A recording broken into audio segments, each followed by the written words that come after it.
Went on trial on the mainland today in connection with the melamine milk scandal. Thousands of children fell ill and at least 6 were killed after drinking milk or infant formula tainted with the chemical. A melamine producer and a dealer were the first to stand trial in the capital of Hebei province, where the Sanlu dairy group is based. The Shijiazhuang Intermediate People's Court accused Jiang Yujun of producing 775 tons of protein powder containing melamine between October 2007 and August 2008. The dealer, Jiang Yanjiang, allegedly bought and resold 230 tons. 4 other suspects also went on trial in 3 courts in Wuji, Xingtang and Jiaxian counties. And Sanlu's former board chairwoman and general manager are due to go on trial next Wednesday. Victims of the 2004 Indian Ocean tsunami are being remembered today on the 4th anniversary of the disaster.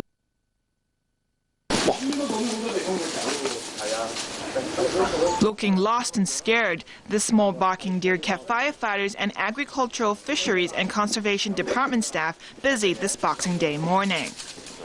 They cornered the deer on this grassy hillside and it frantically tried to escape. The rescue workers were called in at around 8:30 a.m. when local residents spotted the deer trapped in a storm drain at Chunking Circuit near Amoy Garden. But the animal had already escaped from the nullah by the time the rescuers arrived and had run into some bushes. It took a while for workers to find the deer. After a bit of a struggle, the workers managed to grab the animal using a white bag.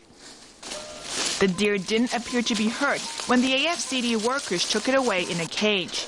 They later freed the animal after feeding it. Storm drains are a constant threat for wild deer, which often find themselves trapped in them. Ann Choi, ATV News. Overseas again, authorities in the U.S. state of Tennessee are desperately trying to clean up a toxic spill after a dam gave way. But it could take weeks to clear up the mess, and there are fears it could cause an ecological disaster. This Christmas, bulldozers are digging around the President Lee Teng-hui facing corruption probe following money laundering allegations. And gun-toting Santa kills 8 at Christmas party, tortures the place, and then commits suicide.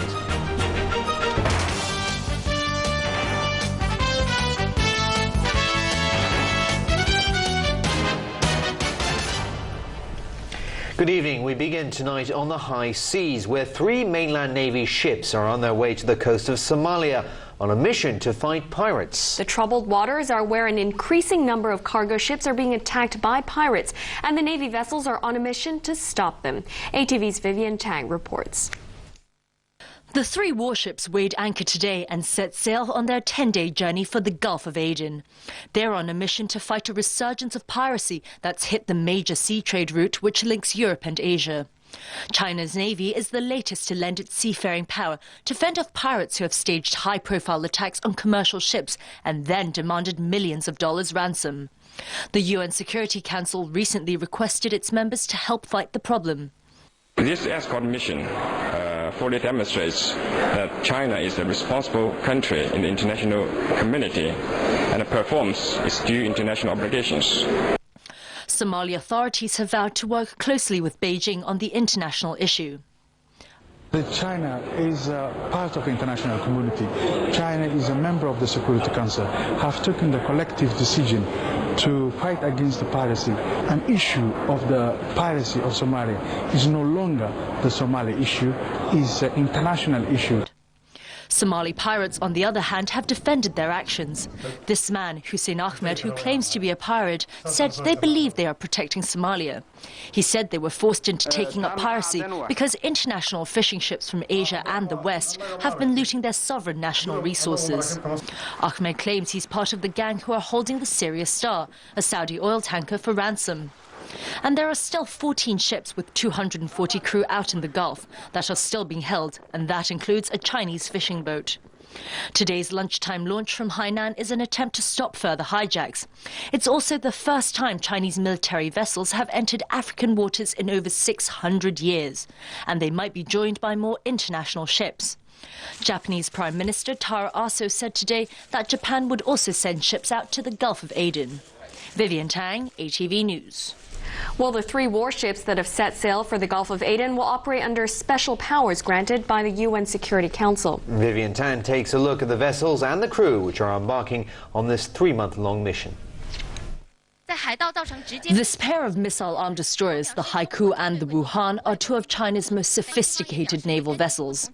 They'll set off for the Gulf of Aden today with a supply ship called the Weishanhu from the Sanya Naval Base on Hainan Island for a mission that's expected to last around 3 months. Authorities say the warships will arrive in the Gulf of Aden in about 10 days. Around 800 crew will man the 3 vessels, and 2 helicopters are also on board. There is also a contingent of 70 special operations troops, and authorities say they can handle several enemies with bare hands. The task force's main mission will be to provide security for Chinese ships in the region, and the brief covers vessels from Hong Kong and Macau as well. The task force also has special powers which were granted by the UN Security Council, including the right to fire weapons if they come under attack, board ships, and detain suspected pirates. During the mission, the fleet will not be under the command of any other country. But the UN Security Council has stressed that these measures only apply when fighting the piracy situation in Somalia. Vivian Tang, ATV News. On to other news now. Taiwan's first democratically elected president, Lee Teng-hui, is facing a corruption probe following allegations that he laundered official funds worth millions of US dollars. Prosecutors said today they would launch an investigation after accusations from Lee's successor, Chen Shui-bian, who's been indicted on corruption charges himself. ATV's Arthur Killer reports. It's the latest in a string of corruption scandals that have rocked the island's political scene recently. Lee Teng-hui, who served as Taiwan's first democratically elected leader before retiring in 2000, has been accused of embezzling and moving large sums of official funds abroad in an elaborate money laundering operation during his time as president. Prosecutors said today they would launch an investigation after the accusation came from the man who replaced Lee as president, Chen Shui-bian. Lee has rejected the accusations and said he welcomed any investigation. Earlier this month, Chen said publicly that Lee had embezzled around $48 million and sent the funds overseas. Chen himself is facing a corruption probe. Just 2 weeks ago, Chen, along with his wife, was indicted on graft charges for allegedly embezzling $3.14 million from a presidential fund. He was jailed as part of the probe, becoming the first former president from the island to be put behind bars. Lee has also had his fair share of controversy. After leaving office 8 years ago, Lee was suspended from the Kuomintang party after he campaigned for the Taiwan Solidarity Union, a hardline pro-independence party that considers him its spiritual leader. Beijing long considered Lee a splittist during his presidential tenure because of suspicions he supported independence for the island. Arthur Akiola, ATV News. Turning overseas, at least 8 people are dead after a man drove around, but there are far too many people. Some other visitors have also said it's hard to walk out of the food festival with an empty stomach. Dennis Ho, TVB News. A labour union that represents some 2,000 workers at Hong Kong Airport Services Limited is threatening a strike if the company axes their performance-based bonuses. The company, which provides services to more than 50 airlines, announced a 2% pay rise for its workers earlier this week. But a performance-based bonus equal to 1 month's salary will be cancelled. The labour union will meet with officials from the firm tomorrow. The company provides baggage and cargo services at the Cheklapkok Airport.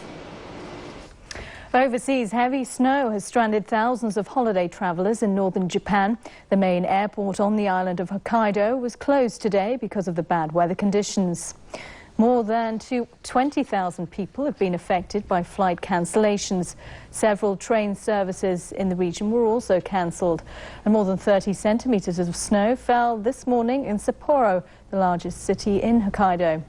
Heavy snow is also forecast on the main island of Honshu, and Japan's meteorological agency. The door then started the killings and the fire, sending survivors fleeing. And they were just hysterical about their family inside the house. Jason Sholma came out when he saw his neighbor's house ablaze. The gal just kept saying he just came in and started shooting. They're so sad and crying and upset, angry at this coward. Witnesses say Pardo changed into street clothes and left the scene. Compounding the horror, Pardo was found dead early this Christmas morning at his brother's house not far away, a single bullet to the head, an apparent suicide.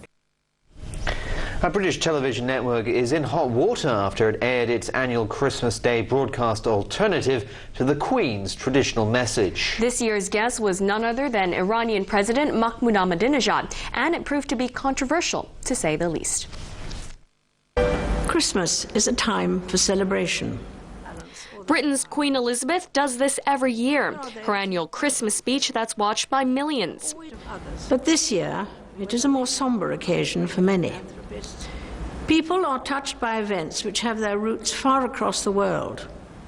Whether it is the global economy or violence in a distant land, the effects can be keenly felt at home. The Queen ended her address with a more traditional message. I wish you all a very happy Christmas. But it wasn't a happy Christmas for everyone, especially those who work at British network Channel 4 Television. It's been one tough holiday for its employees as they've had to deal with the fallout from this. The station's annual alternative to the Queen's Christmas speech. This year's guest was Iranian President Mahmoud Ahmadinejad, the controversial world leader who once said Israel should be removed from the map, a comment some Western governments interpreted as meaning he wants to blow it up. He also infuriated some people when he said homosexuality isn't so prevalent in his country as it is in the U.S., which was widely misinterpreted as meaning it didn't exist in Iran. امروز اگر حضرت مسیح حاضر بود بدون تردید در کنار ملت‌ها و در مقابل قدرت‌های زورگو و بداخلاق و توسعه طلب قرار داشت. بدون تردید اگر حضرت عیسی امروز بود با سیاست‌های ظالمانه نظامات اقتصادی و سیاسی حاکم بر جهان به مبارزه برمی‌خواست. But surprisingly, perhaps, in a country where freedom of speech is usually applauded, his message has triggered a storm of angry protest. Chairwoman of the Labour Jewish movement and lawmaker Louise Ellman said, "I condemn Channel 4's decision to give an unchallenged platform to a dangerous fanatic who denies the Holocaust while preparing for another, and claims homosexuality does not exist while his regime hangs gay young men from cranes in the street." A Foreign Office spokeswoman said the British media are free to make their own editorial choices, but warned Ahmadinejad's speech could cause offense at home and with the country's allies. The head of Channel 4's News and Current Affairs, Dorothy Byrne, defended the decision to broadcast the message, saying, as the leader of one of the most powerful states in the Middle East, President Ahmadinejad's views are enormously influential. We are offering viewers an insight into an alternative worldview. Ahmadinejad's speech was broadcast at night and not at the same time as the Queen's speech, as the alternative message usually is. He's so far the most high-profile guest speaker, with other messages made in previous years by celebrity chef Jamie Oliver and cartoon character Marge Simpson. Still to come on ATV's main news, actress and singer Eartha Kitt and award-winning playwright Harold Pinter die. Mainland's homegrown women boxers throw their weight around with an eye on the sport's top prizes.